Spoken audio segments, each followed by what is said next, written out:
La edad media de los coches en España es de 11 años y medio e incluso un 24% del total del parque móvil de nuestro país tiene más de 15 años. Lo que hoy nos ocupa, sin embargo, no es cuánto dura un coche, sino qué pasa con él cuando deja de ser útil.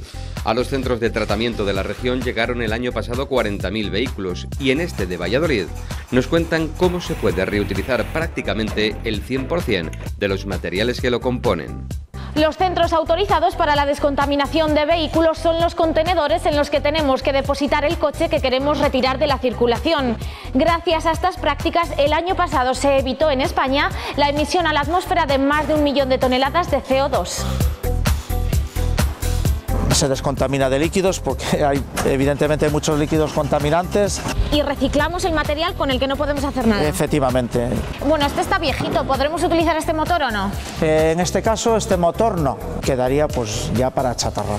¿Quién suele venir aquí a comprar piezas de segunda mano, el particular o el profesional del taller? El profesional del taller viene más por temas de mecánica y el particular pues bueno, pues viene más pues para su retrovisor, un faro. El plástico, la chatarra y el caucho. La materia prima fundamental de los neumáticos de nuestro coche ha sido un auténtico descubrimiento para la industria.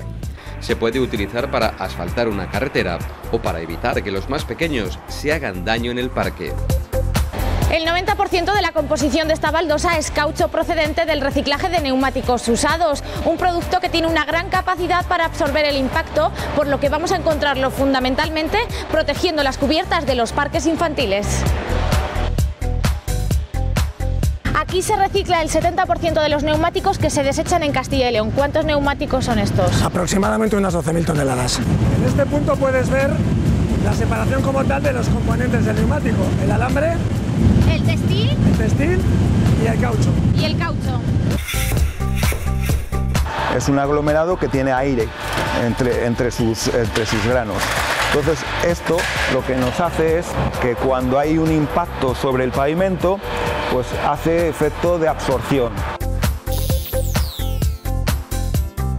Las fibras textiles que se recuperan de los neumáticos se utilizan sobre todo para la fabricación de geotextiles. Son tejidos muy resistentes y con una gran capacidad de aislamiento. Todavía no se utilizan mucho en España, pero han sido los escogidos para proteger este embalse tan importante para la provincia de Palencia. Su función no es solo la de controlar el caudal del río Carrión, afluente del Pisuerga, sino que además regula las aguas que abastecen a prácticamente todos los terrenos de cultivo de regadío de la provincia de Palencia. Cuando las filtraciones son un poco mayores, pues ya te tienes que ir a un sistema de impermeabilización total, que es lo que se está haciendo aquí.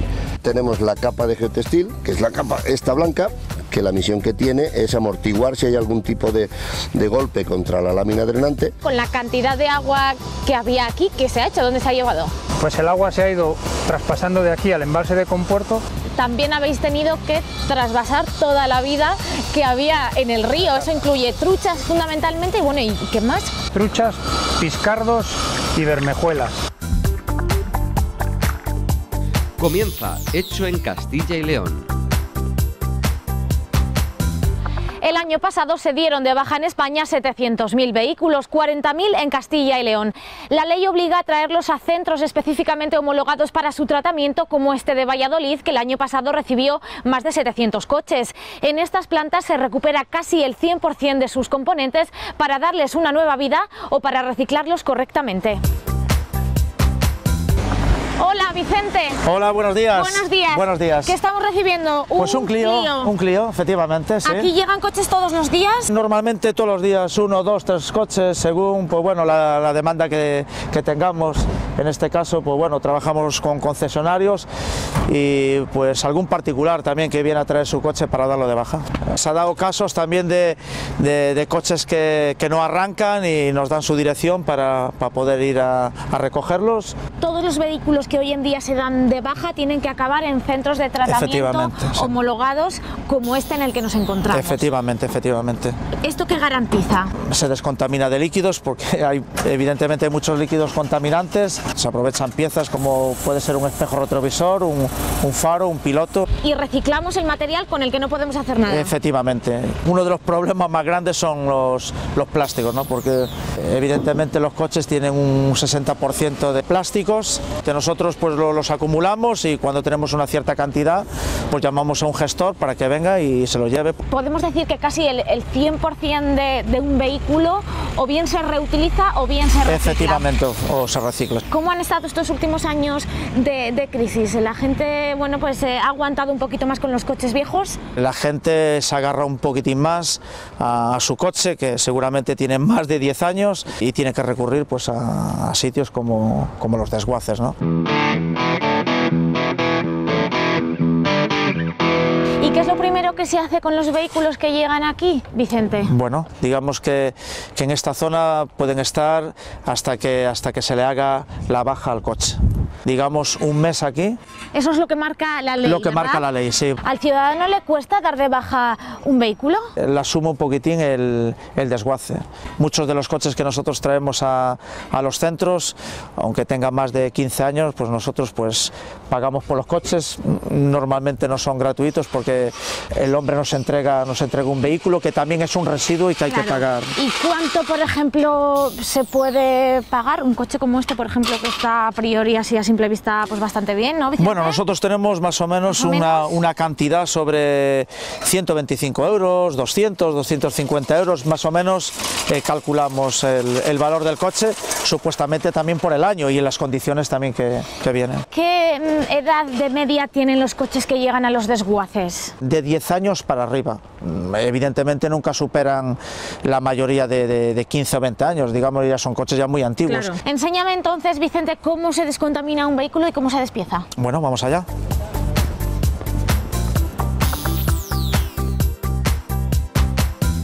En España se generan cada año 230.000 toneladas de neumáticos usados, un producto difícil de eliminar del que se pueden recuperar, sin embargo, materias primas muy útiles para la industria, como el caucho, el acero y la fibra textil. En esta planta del norte de Palencia se recicla el 70% de todos los neumáticos que se desechan en Castilla y León. Hola, Luis Ángel. Hola, buenos días. Buenos días. Aquí se recicla el 70% de los neumáticos que se desechan en Castilla y León. ¿Cuántos neumáticos son estos? Aproximadamente unas 12.000 toneladas. 12.000 toneladas. Y además esta fue la primera planta dedicada a este fin que se instaló en España. Sí, correcto, correcto. Sí, en 2002, el 5 de julio del 2002, se inauguró como tal. Ni siquiera había en aquel entonces una legislación que controlase todo este tema. ¿Cómo surge el proyecto? Para nada. Bueno, pues el proyecto surge por la iniciativa arriesgada de dos empresarios castellanoleses, palentinos en particular, principalmente por dos factores. Uno de ellos la creación de empleo como tal en la zona norte de Palencia, era la apuesta, por decirlo de alguna manera. Una zona castigada por manera. Sí, evidentemente por el paro, ¿no? Reestructuración del carbón, y la segunda de ellas fue como tal el sector del reciclaje, que era un sector a futuro y que evidentemente estaba tirando muy fuerte, ¿no? ¿Pudo propiciar de alguna manera esta planta que se acelerase la legislación que hoy en día, bueno, pues obliga al fabricante a deshacerse del neumático usado? Sí, yo creo que sí, yo creo que fue el germen, por decirlo de alguna forma, de que se produjera ese cambio, ¿no? ¿Cómo funciona la gestión del neumático usado? ¿Quién se encarga de ello? Normalmente los sistemas integrales de gestión, en España hay principalmente dos. El primero de ellos está formado por los productores de neumáticos y el segundo por los importadores, ¿vale? Entonces, realmente estos sistemas integrales de gestión lo que tienen es la obligación de gestionar los neumáticos que ponen en el mercado. Es la recogida, el transporte, el almacenamiento, la valorización tanto material como energética y la eliminación. La administración obliga a los fabricantes a deshacerse de los neumáticos, pero el consumidor, el usuario, el ciudadano también paga por ello cuando va al taller a cambiarlos, ¿no? Correcto. En tu factura aparece como tal el precio como tal de los neumáticos y además una línea que aparece ecotasa, que es el coste que tiene de gestión de cada uno de esos neumáticos. ¿Cuánto supone? Pues depende del tipo de neumático. No es lo mismo el coste de gestión de un neumático de turismo de un neumático de camión, ¿vale? Cada sistema integral de gestión tiene un precio distinto.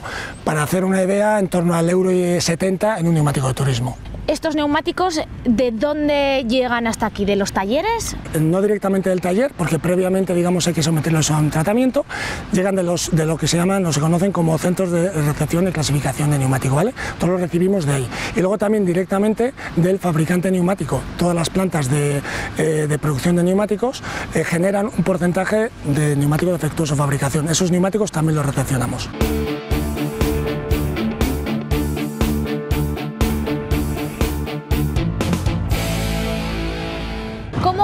seleccionáis aquí los neumáticos que os llegan? ¿Hacéis algún tipo de clasificación?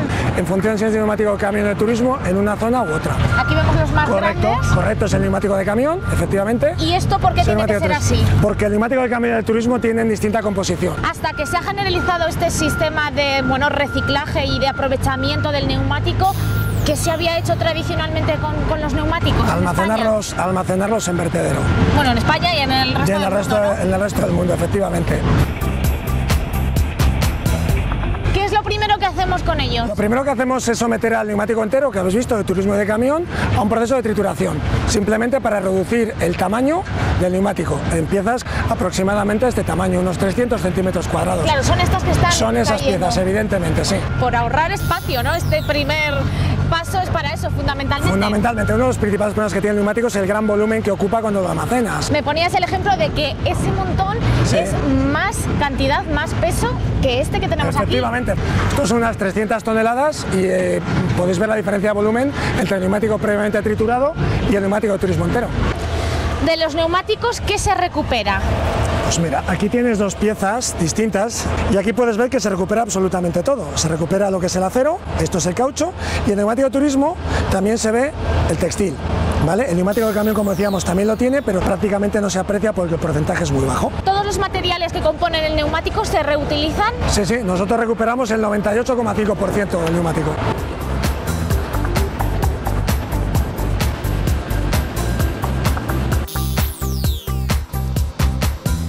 El embalse perdía agua, pero no se piensen que por eso está vacío. Las obras de rehabilitación han obligado a desembalsar los 70.000 millones de litros de agua que es capaz de almacenar, y ahora están colocando este material geotextil en este muro de casi 70 metros de altura. Como se pueden imaginar, esto no pasa muy a menudo y por eso no hemos querido perdérnoslo.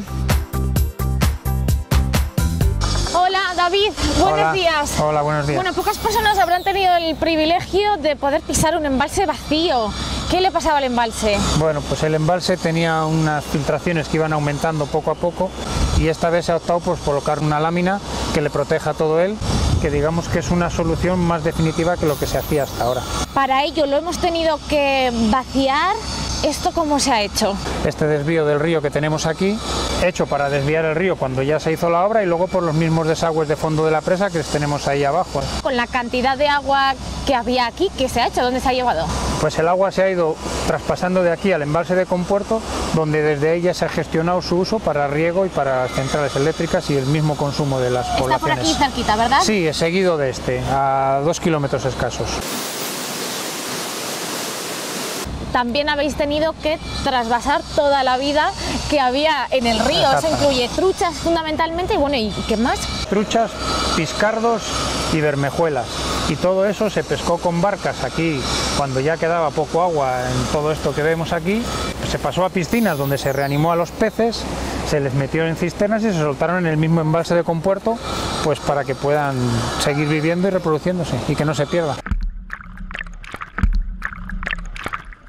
Te presento a Rafael, jefe de producción de Endesa. Hola Rafael, encantada. Muy buenas. ¿Estás al cargo de toda esta obra? Estamos al cargo de esta obra, sí señor.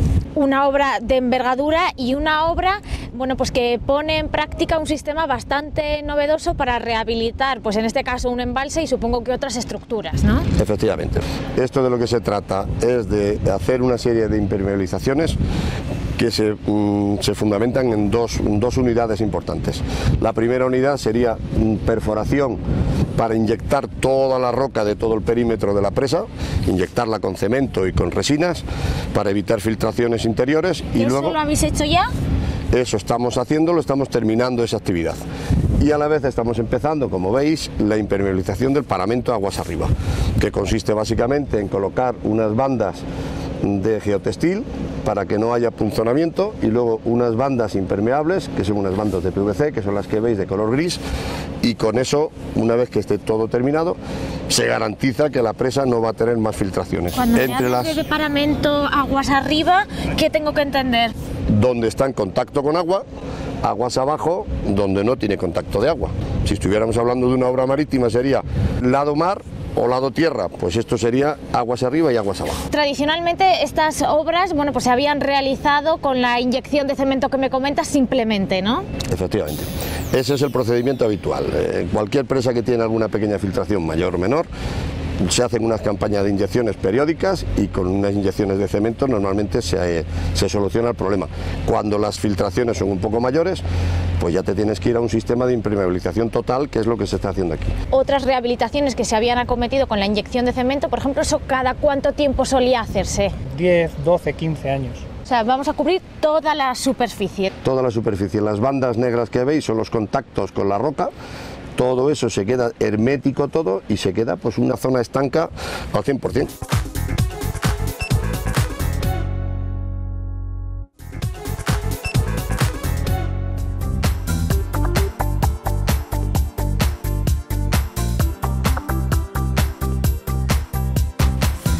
Gasolina y el resto de líquidos que puede contener un vehículo, que es lo que se conoce como descontaminación propiamente dicha, ¿no? Muy efectivamente, mi compañero lo que está empezando ya a hacer la extracción de gasolina en este caso. Tenemos también aceites, líquido de frenos, el anticongelante y después uno de los más importantes es el gas. ¿Se pueden reutilizar o reaprovechar? Efectivamente, hay algunos de ellos que sí se pueden reutilizar. ¿Qué cantidades suelen traer? La gasolina y gasoil, 2 litros, 3 litros o los depósitos vacíos. De anticongelante, pues bueno, podemos extraer 1 litro, como 2 litros y después ya lo que es el líquido de frenos ya son cantidades muy pequeñas, ya estamos hablando de mililitros.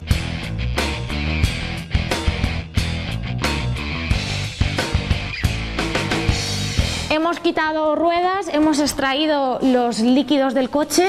¿Cómo seguimos, Vicente? Bueno, ahora estamos en este otro vehículo, está aquí mi compañero, que le ha traído pues un paragolpes, que supuestamente sí se puede dar una segunda oportunidad, si es válido, sí se puede poner a la venta.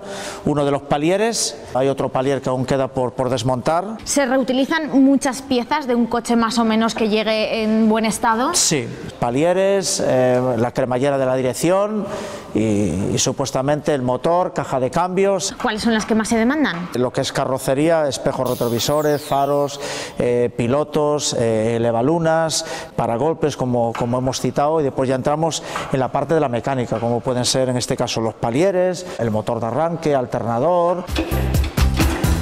Y aquí estamos sacando el motor, ¿no, Vicente? Efectivamente.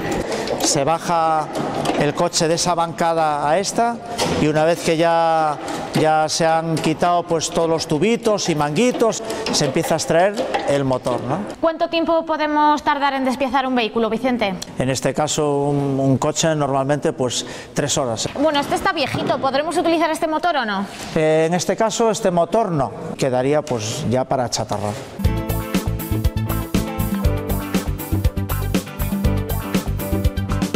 Las piezas que se van a reutilizar hay que lavarlas previamente. Aquí mi compañero está pasando al procedimiento de piezas eléctricas. En este Las piezas eléctricas, bueno, hay que tener un poquito más de cuidado. En este caso está lavando un alternador, un compresor de aire acondicionado, un motor de arranque. Tenemos que dejarlo curioso porque esto pasará pues a almacén. Las piezas que hemos recuperado y que van a poder tener una segunda vida, Vicente, llegan aquí a este almacén inmenso. ¿Qué cantidad de piezas podéis tener aquí, Vicente? Sin exagerar, pues podemos tener como 3.000 retrovisores, unos 500 o 400 motores, cajas de cambio casi igual y así sucesivamente. En este caso es un alternador de una Renault Kangoo, una 1500 DCI. La referencia que le damos es el año, el valor que tiene el alternador. 50 euros en este caso. 50 euros efectivamente y después el código del motor que corresponde, así sucesivamente con cada una de las piezas. ¿Hay piezas que se puedan utilizar para distintos modelos o las piezas son exclusivas para el modelo para el que fueron fabricadas? El mecánico, el profesional del automóvil sabe correctamente que Citroën, Peugeot pueden ser compatibles, tenemos Seat, Audi, Volkswagen. ¿Quién suele venir aquí a comprar piezas de segunda mano, el particular o el profesional del taller? El profesional del taller viene más por temas de mecánica y el particular pues bueno, pues viene más pues para su retrovisor, un faro o alguna cosilla de interior que le hace falta. ¿Cuáles son las piezas más caras? Un motor, una caja de cambios o el grupo de un vehículo, quizás las piezas más caras.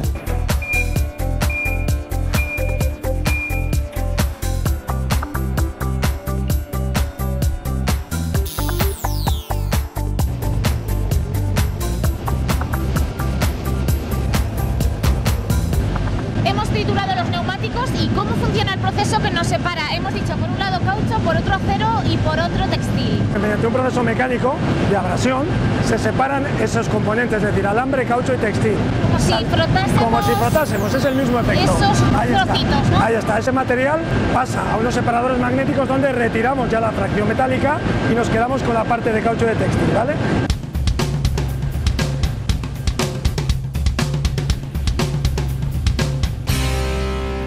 ¿Y cómo separamos finalmente caucho y textil? Por un proceso de aspiración puro y duro, de diferentes densidades. El textil imagino que pese menos. Correcto, y el caucho pesa más. Continúan hacia la tapa de la sección 3, donde se muele y se consiguen las distintas granometrías de caucho.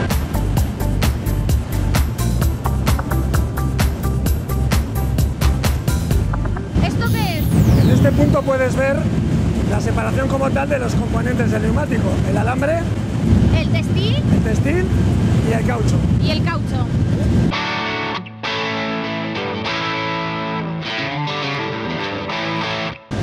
¿Qué cantidad sacamos entonces de cada uno de los materiales? En datos anuales aproximadamente este año haremos unas 9.300 toneladas de caucho, la parte de acero unas 3.200 y de biotextiles unas 1.100 aproximadamente. ¿Para qué se utilizan? ¿Han sustituido a otros materiales o Sí. se han encontrado nuevos usos? Sí que ha habido sustitución y ha habido nuevos usos, empezando por el caucho. Aquí tenemos 3 granometrías distintas. Esta es la fracción más fina, que es el polvo de caucho, que es el que se utiliza para la modificación de metales asfálticos.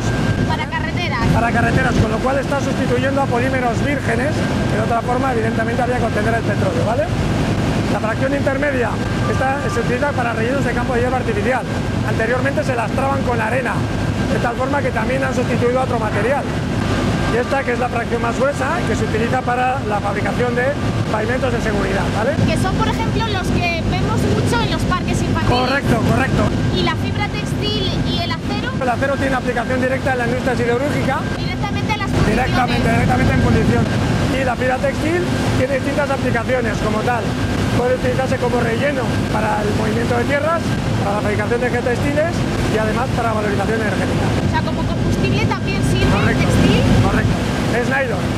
Hay aplicaciones en el propio país y también exportamos el material fuera.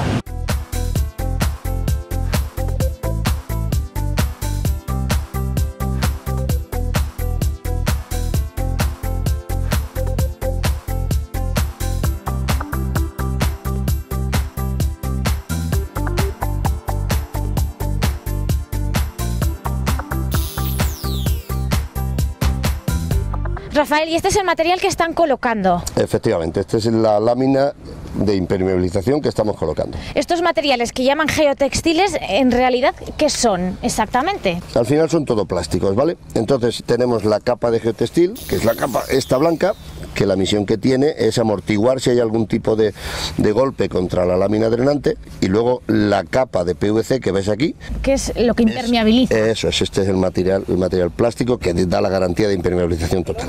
¿Y esto cómo se coloca? Porque hemos visto a los operarios con sopletes incluso. Eso es, vamos a ver. Este margen es el margen de solape que hay entre un rollo y otro rollo. Y la manera de pegarla, pues al final se funde con calor. Van fundiendo las dos láminas en la unión, en el solape, y eso es lo que permite ya la estanquidad total. Bueno, eso para unir una lámina con otra, pero luego hemos visto que también las atornillan realmente al muro. Efectivamente, el atornillado ese se hace con estos perfiles, que eso es para garantizar el tensado de las láminas. Si tú ves las láminas, puede que haga agua, que haga bultos, que haga como bolsas. Pues en el momento que le ponen ese perfil, aprieta la lámina de tal manera que tensa la de un lado y tensa la del otro.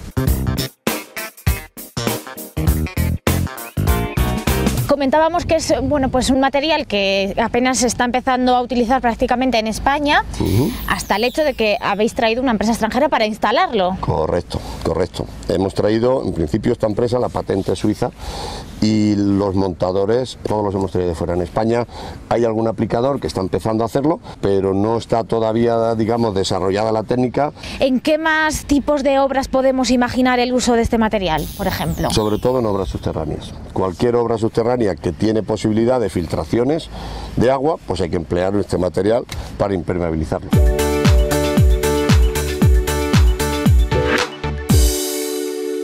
Hola Alfredo, buenos Hola, María. días. ¿Qué tal? ¿Cómo estás? ¿Cómo ves las obras? Bueno, pues mira, tenemos desde aquí una perspectiva espectacular de esta obra que va muy bien. Yo creo que los regantes palentinos se van a asustar un poquito cuando vean hoy el embalse vacío. ¿Qué les podemos decir, Alfredo? La campaña de riego todavía está finalizando, la del 2015. Entonces, como la obra a lo largo del mes de noviembre va a finalizar... De sobra vamos a llegar a la próxima campaña de riego. Esperemos que si llueve... Bueno, claro, también tiene que llover un poquito, tiene que llover, que con esto no lo arreglamos pero todo. Que cuando llegue el mes de abril del año que viene, abril-mayo, la tengamos llena y lista para dar suministro a toda Palencia. ¿Cuánto cuesta una obra de estas características? La cantidad máxima autorizada fueron 5.900.000 euros. 5 millones de euros, casi 6. Casi 6, casi 6. Tuvieron que no los vamos a aprobar el Consejo de Ministros. Los aprobó el Consejo de Ministros en el mes de marzo. Nos gastaremos un poquito menos. Nos vamos a gastar menos, sí, no va a llegar. No va a llegar. ¿Solo lo tenemos que devolver? No lo tenemos que devolver porque no lo vamos a tener. O sea, no nos lo van a dar, no va a llegar. La verdad es que es curioso y hasta tiene un punto de espectacular ver a los obreros trabajar a estas alturas. Sí, la altura máxima son 70 metros y es impresionante.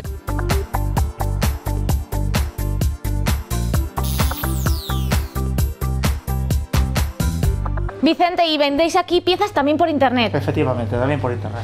Mira, un cliente viene por aquí. Hola, buenos días. Mira, necesito un alternador de un Renault Clio. ¿De qué año es? De año, yo creo que 95, 96, gasolina. Todas las piezas que hemos visto en el almacén están aquí registradas para poder localizarlas automáticamente, ¿no? Sí, todo lo que tenemos en el almacén pues lo tenemos informatizado por modelos, marcas y cilindrada. Entonces, en el momento en que el cliente nos pide la pieza, localizamos y vamos directamente a la estantería correspondiente. Con todo lo que hemos visto, me parece complicado que alguien venga aquí a buscar una pieza y no la encuentre. No lo tenemos todo, ya quisiéramos tenerlo todo, pero bueno, la verdad que una gran gama de vehículos y de modelos sí que tenemos. La pieza que él ha pedido es esta, que cuesta 40 euros. Efectivamente. ¿De qué depende? Del modelo, de la edad también, ¿no? Del coche. Sobre todo del modelo y año de fabricación del vehículo. En algunos casos motores y tal, pues también entra en juego el kilometraje del motor.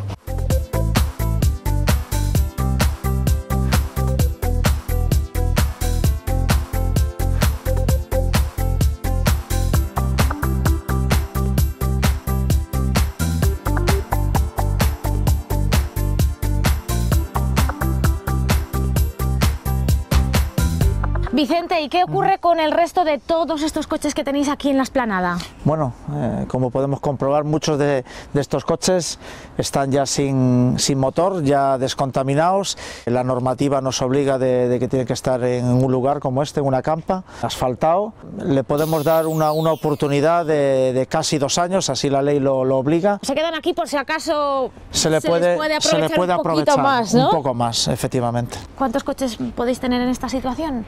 Hemos llegado a 500, 600 coches de tener aquí en la campa. Una vez que superan estos 2 años que me comentas que os permite la ley tenerlos aquí, ¿qué hacemos con ellos? No los tenemos tanto porque vamos achatarrando. Hemos llegado en un año a tener pues 600 toneladas de chatarra, neumáticos 20 toneladas de neumáticos y en plásticos ya nos quedamos un poco más inferior, pero 1 tonelada de plásticos. O sea que todo lo que no se pueda aprovechar de aquí ya sí se va a reciclar. Efectivamente, sí. De un coche hoy en día no se desperdicia prácticamente nada o muy poquito. O muy ¿no, poco, Vicente? sí. Nosotros evidentemente también le vamos a sacar el mayor rendimiento posible, sí. ¿Cuándo sabéis que ya no vais a poder aprovechar mucho más? Es cuando supuestamente entra otro para ocupar el lugar de ese que ya vamos a sacar. Otro igual, efectivamente. ¿Hay alguna curiosidad que se pueda destacar en el sentido de colores, marcas, algo que nos pueda decir sobre el mercado del automóvil en Valladolid? Un punto quizás a favor para nosotros, los vallisoletanos, es la Renault. Quizás el vehículo que más se vende piezas. Pues, Citroën también ocupa un lugar bastante considerado, pero yo creo que la palmita se la lleva Renault.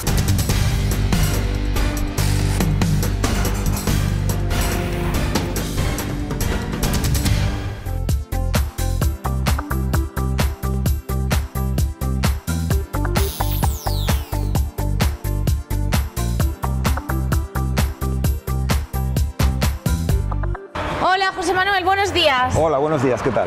Vengo de Guardo de ver cómo se recuperan materiales de los neumáticos usados, entre ellos el caucho, que es lo que utilizáis aquí. ¿Qué hacéis con ello? Bueno, pues uno de los productos que hacemos es, por ejemplo, el enchaquetado de vía para las vías del tranvía o del metro. ¿Y por qué colocan este material? Para absorción de ruidos y para vibraciones. Otro de los productos, los protectores de los guardarraíles de las carreteras. Estos son los famosos quitamiedos, los modernos. Los quitamiedos. Fabricamos ruedas macizas, llevan el polvo incorporado en la mezcla. Estas ruedas se utilizan para carros, los carros de las maletas. Y otro de los productos que fabricamos, que fabricamos casi prácticamente el 80%, es el tema de pavimento para los parques infantiles. Este producto es pesa más de lo que pensaba. Sí, cada metro cuadrado pesa aproximadamente unos 25-26 kilos. ¿Qué propiedades tiene este material? Este material lo que hace es absorción de impactos. Esto es un aglomerado de caucho, no es una pieza sólida, es un aglomerado que tiene aire entre sus granos. Entonces esto lo que nos hace es que cuando hay un impacto sobre el pavimento, pues hace efecto de absorción. Como veis, tiene unos tacos por debajo, lo que hace es aligerar el pavimento y absorbemos más impacto. Esto quiere decir que los niños, cuando se caigan en los parques infantiles, que es fundamentalmente donde se colocan, bueno, pues se van a hacer menos daño. Correcto. El daño de la raspadura o de la rotura, claro, eso es inevitable, pero con este pavimento no sufren daños irreversibles. Claro. Entonces, o sea, que se pueden raspar un poquito, pero no se van a romper nada. No, si está adecuado a la altura del columpio.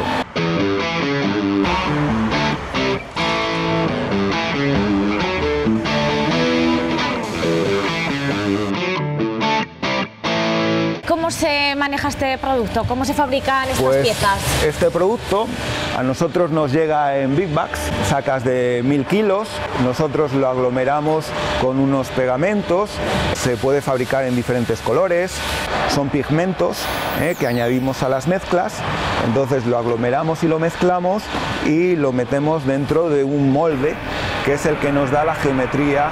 O sea que además de únicamente resinas que actúan de alguna manera como aglomerantes y pigmentos, no llevan absolutamente nada más que caucho reciclado. Nada más. En un 92% es caucho triturado. ¿Este tipo de productos se fabricaban antes con otros materiales o han surgido a raíz de, bueno, pues de intentar buscar un uso para el material recuperado? Correcto. Este tipo de productos se han incorporado en el mercado buscando una solución a un problema. Que era la eliminación de los neumáticos, ¿no? Porque originalmente en los parques infantiles lo que se venía echando es arena. Claro.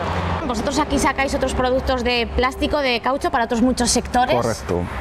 ¿Los que hacéis con material reciclado, qué porcentaje pueden suponer? En el 2015 habremos consumido unas 2.000 toneladas de caucho triturado, que es aproximadamente un 80, un 85%.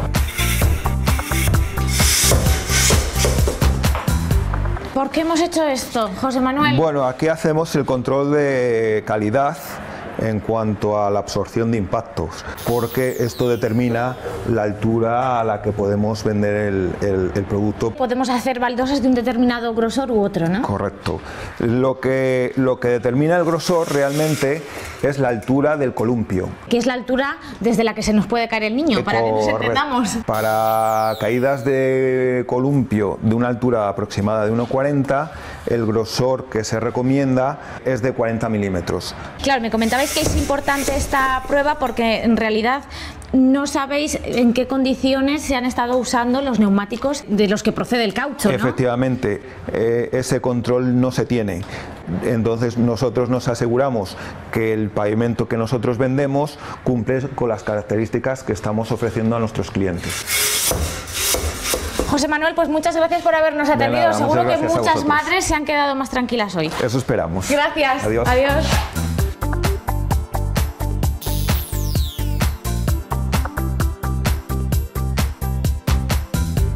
Hola David, buenos días. Hola María, buenos días. Vengo de ver las obras del embalse de Campo Redondo y me han comentado que todo el agua que albergaba se ha desembalsado aquí, en el embalse de Compuerto. Así es, este año es un hecho excepcional, el vaciado del pantano. Normalmente en estas fechas hay poquito agua en los dos, entonces en uno cabe perfectamente. ¿Qué función tiene este embalse de Compuerto, que se encuentra pues, a muy poquitos kilómetros del que venimos? La cola de este pantano está unida con la salida del otro pantano. Son prácticamente, digamos, un embalse, solo que con una presa en medio. ¿Por qué esta disposición? El pantano cabecero es el primero en recibir las aguas fuertes cuando hay avenidas, hace un poco más de embalse y este lo que hace es ya regular el agua para soltar por el río Carrión. ¿Qué zonas se riegan gracias a las aguas de este río? Prácticamente toda la provincia de Palencia. En los años 30 por ahí se vio que hacía falta más agua para regadío. Este se empezó a construir en 1950 y se acabó en 1960. Que fue la época en la que muchas zonas de la provincia de Palencia pudieron transformar sus terrenos de cultivo del secano al regadío. Y encima es cuando empezó el canal de Castilla, se pudo extender más los regadíos y hacía falta más agua. Hoy lo vemos, bueno, pues muy lleno porque tiene el agua que le correspondería al pantano de Campo Redondo. Normalmente, ¿cómo está? Los pantanos tienen que estar en su punto más bajo a día 1 de octubre, teóricamente. En octubre es cuando se acaba de regar. Ahora, aunque parezca muy lleno, estamos a un 40%, no es mucho agua. Lo que pasa que como la parte de abajo del valle es muy estrecha, la altura que consigue es muy alta. ¿Se consigue llenar todos los años? Prácticamente tendríamos para llenar un año y medio, 2 veces cada embalse.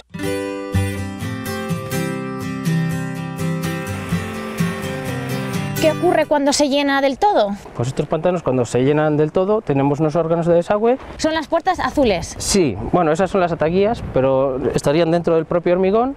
Unas compuertas de 4 metros de altura y 11 de ancho, hay 2 en la parte superior y por esas cuando hay avenidas se llena a tope, se alivia el agua que sobra. ¿Esa cantidad de agua a veces puede causar desperfectos? Puede causar daños porque hay veces que entra mucha agua, pero siempre el agua que se suelta de una presa es menor que el agua que pasaría si no estuviesen las presas. Claro, o sea, siempre el daño va a ser menor que si no existiera. Efectivamente, de hecho muchas de las inundaciones y eso pasa porque al estar regulado el río, la gente puede aprovechar más los terrenos, se acercan más a los propios cauces y entonces los años extraordinarios se producen más daños. La presa no es igual que la que hemos visto en Campo Redondo. Es totalmente recta, no tiene curva y es mucho más ancha. Esta presa se llama de gravedad. ¿Y la que hemos visto? La que habéis visto es de bóveda, es mucho más estrechita y en forma de curva. ¿De qué depende que se construya de una forma u otra? Básicamente de las características del terreno. ¿Y el agua que se está soltando constantemente se ve desde abajo para el mantenimiento habitual del río? ¿Qué cantidad es? Pues ahora mismo estamos soltando 1000 litros por segundo. ¿Constantemente? Sí, en este tramo de río sí. Valencia es más, en Valladolid más, para consumo, para todo.